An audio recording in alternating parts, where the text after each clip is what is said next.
कहते हैं कि उत्तर प्रदेश में ही हमेशा राजनीति के नए संदेश गढ़े हैं। इन दिनों उत्तर प्रदेश में प्रमुख विपक्षी दल समाजवादी पार्टी से ज़्यादा चर्चा बहुजन समाज पार्टी की होने लगी है। बहुजन समाजवादी पार्टी की नेता मायावती ने पिछले दिनों काशीराम की पुण्यतिथि पर लखनऊ में एक विशाल रैली की थी, जिसे महारैली का स्वरूप दिया गया था और इसमें करीब कहा गया था कि 5 लाख से ज़्यादा लोग शामिल हैं। इस महारैली से मिली सफलता के बाद मायावती इन दिनों खासी उत्साहित हैं। इसी को लेकर के मायावती ने आज अपने कार्यालय पर एक बड़ी मैराथन बैठक की और कहा जा रहा है कि इसमें 2027 के होने वाले विधानसभा चुनावों की रणनीति बनाई गई और इस विधानसभा चुनाव में जो रैली हो रही थी, इस रैली में मायावती ने अपने कार्यकर्ताओं को जो संदेश दिया उसमें कहा कि कार्यकर्ता अभी से 2027 के चुनावों के लिए तन मन धन से जुट जाएं। मायावती ने ऐतिहासिक रैली में जो कार्य सफलता मिली उसके लिए कार्यकर्ताओं को शुक्रिया अदा किया और उन्होंने सरकारी मशीनरी के इस्तेमाल के आरोपों को गढ़ने के लिए समाजवादी पार्टी और कांग्रेस को खिसियानी बिल्ली करार दिया। उन्होंने आज साफ कहा कि समाजवादी पार्टी और कांग्रेस, जिन दोनों दलों का आपस में गठबंधन भी है, ये भारतीय जनता पार्टी को लेकर के जिस तरह के मुहावरे गाते हैं और चुनावों पर आरोप लगाते हैं कि सफल ऐतिहासिक सरकारी मशीनरी का दुरुपयोग हो रहा है, वो दरअसल कुछ और नहीं है बल्कि इन लोगों को खिसियानी बिल्ली का स्वरूप दिया गया कि ये आरोप खिसियानी बिल्ली की तरह है जो चुनाव जीत नहीं पाते हैं और दूसरों पर दोष मढ़ते हैं। मायावती ने इस दौरान योगी सरकार की जो तारीफ की थी उन्होंने बसपा की राजनीतिक ईमानदारी करार दिया। आपको याद होगा मायावती ने महारैली में कहा था कि योगी सरकार ने पार्कों के टिकट का जो पैसा आ रहा है वो पार्कों पर ही खर्च कर रही है, इसीलिए उन्होंने योगी सरकार की तारीफ की थी। मायावती ने कहा कि लखनऊ के आयोजन में पार्टी के जो लोग प्राइवेट बसों और अपनी ट्रेनों से आए हैं थे, वो खुद अपना पैसा खर्च करके आए थे। कई लोग अपने खुद के साधनों से आए थे और पैदल भी चल के आए, तो फिर सरकारी बसें बीच में कहाँ से आ गई।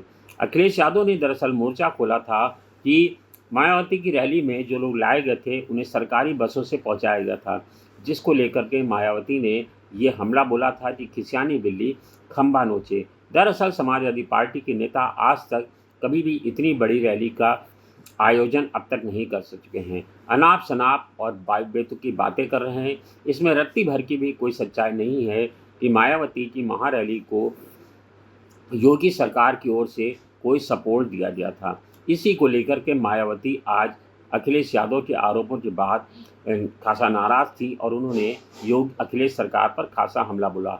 मायावती ने विरोधी पार्टियों पर निशाना साधते हुए कहा कि बसपा दूसरी पार्टियों की तरह बड़े पूंजीपतियों और धन्ना पर सेठों के इशारे पर चलने वाली पूंजीवादी स्वभाव वाली पार्टी नहीं है।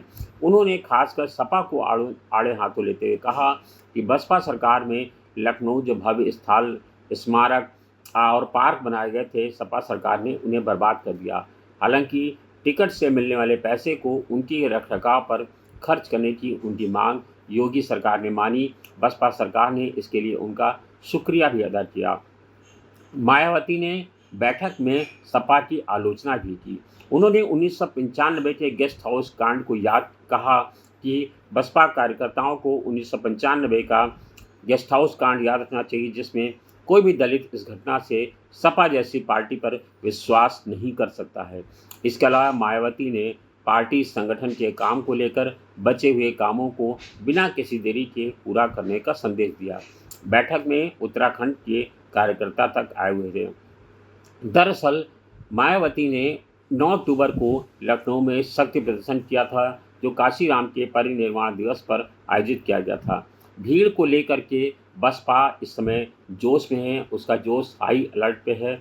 मायावती दरअसल 23 साल बाद फिर से अपनी खोई हुई ज़मीन को और संगठन को फिर से ज़मीन पर संभालने की तैयारी कर रही हैं। वह खुद मंडलों में जाकर कार्यकर्ताओं के साथ कैंप करेंगी, इस बात की आज रणनीति बनाई गई है। सिर्फ इतना ही नहीं, इससे पहले 2002 के चुनाव में मायावती मंडलों में जाती थीं।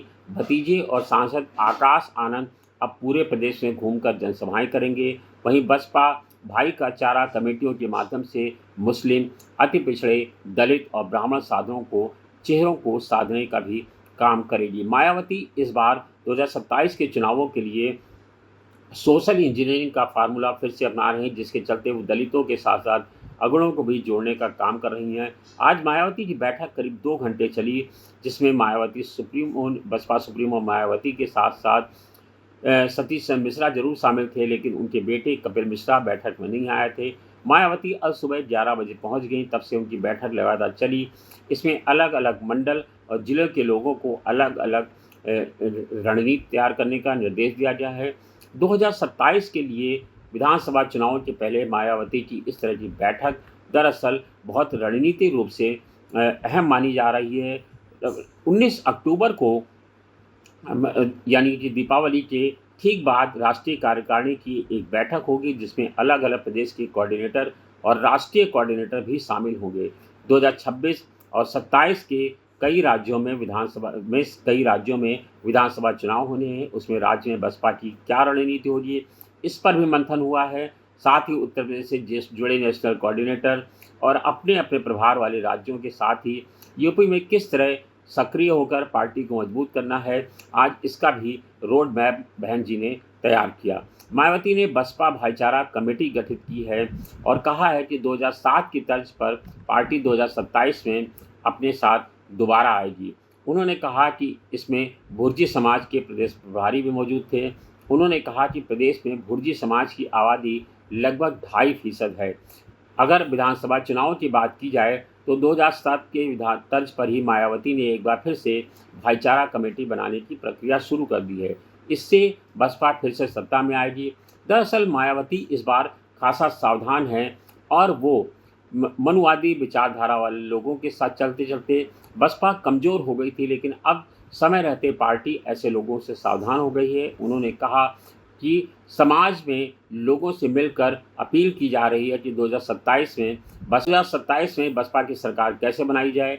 बसपा सरकार में ही सर्व समाज का भला और विकास होगा, ऐसा नारा दिया गया। आज की बैठक में लोग इतना उत्साहित थे कि बसपा कार्यकर्ता ढपली बजाकर कार्यकर्ताओं ने गाने गाए और इसके तमाम वीडियो सोशल मीडिया पर वायरल हो रहे हैं।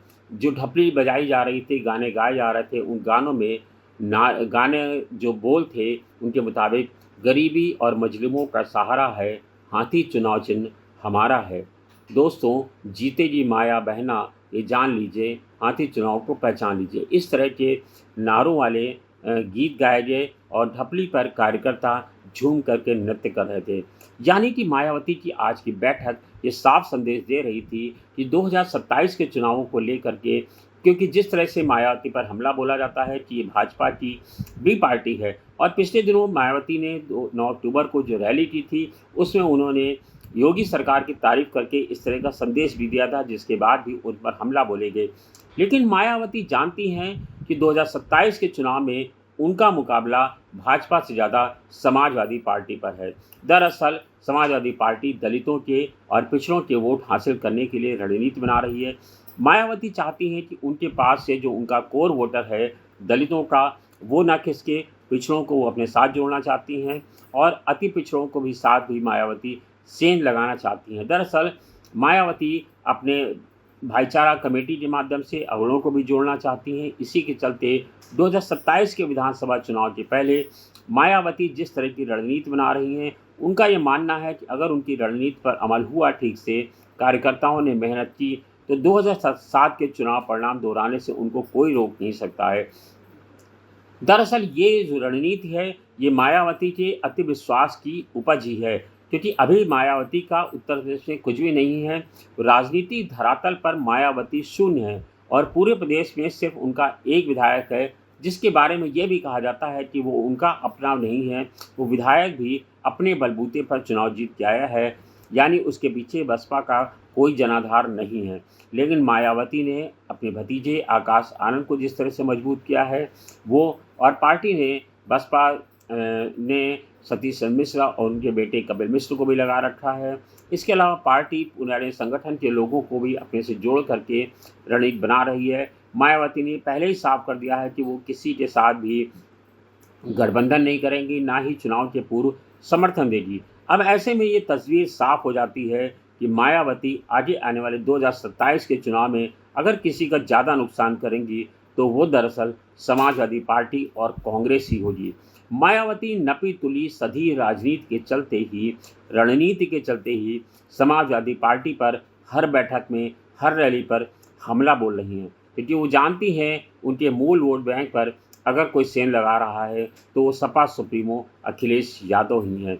इसीलिए मायावती के निशाने पर भाजपा से ज़्यादा अखिलेश यादव होते हैं। अब देखना यह है कि 2027 के विधानसभा चुनाव परिणाम आते हैं, उससे पहले क्या रणनीति बनती है, ये देखने वाली होगी। लेकिन फिलहाल मायावती का जोश हाई अलर्ट पर है और वो अपने संगठन को लेकर के ज़मीन पर कैंप कर रही हैं और अब कुछ ही दिनों में मायावती प्रदेश के मंडलों में कैंप करती हुई दिखाई पड़ेंगी, जबकि उनके भतीजे आकाश आनंद, सतीश मिश्रा, कपिल मिश्रा सरीखे नेता भी जिलों-जिलों में अपना प्रचार करते हुए नजर आएंगे। फिर अगली बार आपकी किसी और मुद्दे पर बातचीत होगी। आज फिलहाल उत्तर प्रदेश से इतना ही। धन्यवाद, शुक्रिया।